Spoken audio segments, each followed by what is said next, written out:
Hello, ngayon naman may ituturo ako sa inyong isang panibagong loan offer or pay later offer na ino-offer din po or pwede natin i-convert into cash. So, ito po yung Credivo. So, ito siya. Ito po yung Credivo, no? So, si Credivo po ay isa ring buy now, pay later din siya.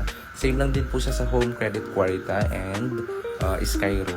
So, ito din po ay pwede kayong maka-avail dito ng mga appliances or yung mga gadgets na pwedeng installment and pwede din po din yung i-avail si Credivo Pay Later, yung Credivo Credit po. So, ito yung mga pwede nyong i-avail dyan kay Credivo. And as I can say kanina, so ito yung pwede mong i-avail. Ito yung mga appliances. Pwedeng phone, pwedeng laptop, pwedeng iba pang mga appliances. And pwede din yung mga gadgets.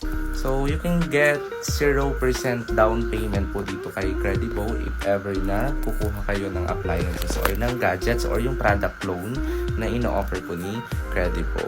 So, ito lang naman yung mga need na requirements na para ma-avail or pwede po kayo ma-offer ni Credivo. So, ito no, one valid ID, then zero down payment din po siya and zero or low interest. So, ito naman yung pwede nating ma-convert na Credivo. Itong 6,000 limit. So, itong process natin ito is via scan QR din yung process. So, kung may mga offer po kayo kay Credivo, pwede natin i-convert yan into cash. So, pwede natin i-convert into cash ang mga Credivo credit limit offer ninyo. Message lang ako dito sa aking Facebook account, Jalan Pacherka.